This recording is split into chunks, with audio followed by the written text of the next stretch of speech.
அண்மை செய்தியை பார்க்கிறோம். மறைந்த முன்னாள் முதல்வர் ஜெயலலிதாவின் வருமான வரி, செல்வ வரி பாக்கி வட்டியுடன் ஜெயலலிதா சொத்துகள் ஏல விடப்படும் என வருமான வரித்துறை தரப்பில் சென்னை உயர்நீதிமன்றத்தில் பதில் மனு தாக்கல் செய்யப்பட்டிருக்கிறது. விவரங்களை செய்தியாளர் கிருஷ்ணா வழங்க கேட்கலாம். கிருஷ்ணா, விவரங்கள் என்ன? வணக்கம்.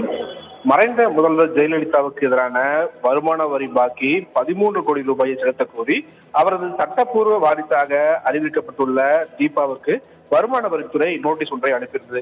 இந்த நோட்டீஸை எதிர்த்து தீபா தரப்பில் சென்னை உயர்நீதிமன்றத்தில் வழக்கு தாக்கல் செய்யப்பட்டிருக்கிறது. மற்றொரு வாரிசான தீபக்கும் இந்த வழக்கில் சேர்க்கப்பட்டிருக்கிறார். இந்த வழக்கு கடந்த முறை விசாரணைக்கு வந்தபோது தீபா தரப்பில் வருமான வரி பாக்கி முதலில் 36 கோடி ரூபாய் என்றும் பின் 13 கோடி ரூபாய் செலுத்த வேண்டும் என்றும் நோட்டீஸ் அனுப்பப்பட்டுள்ளதாகவும் சரியான தொகையை தெரிவித்தால் திருத்த தயாராக இருப்பதாக தீபா தரப்பில் தெரிவிக்கப்பட்டுள்ளது.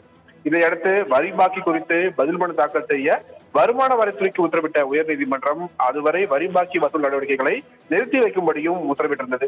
இந்த நிலையில் வருமான வரித்துறை சார்பில் ஜெயலலிதா செலுத்த வேண்டிய வரி பாக்கி குறித்து சென்னை உயர்நீதிமன்றத்தில் பதில் மனு ஒன்று தாக்கல் செய்யப்பட்டது. அதில் 2026 ஜனவரி 31ஆம் தேதி வரையிலான காலகட்டத்துக்கு வருமான வரி பாக்கி வட்டியுடன் சேர்த்து சுமார் 9 கோடியே 17,962 ரூபாயும், செல்வ வரி பாக்கி 11 கோடியே 8,08,730 ரூபாயும் செலுத்தப்பட வேண்டும் என்று அந்த பதில் மனுவில் தெரிவிக்கப்பட்டது.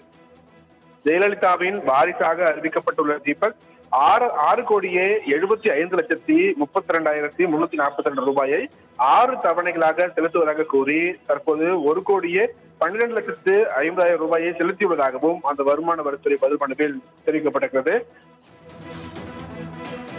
விவரங்களை வழங்கியதற்கு நன்றி கிருஷ்ணா.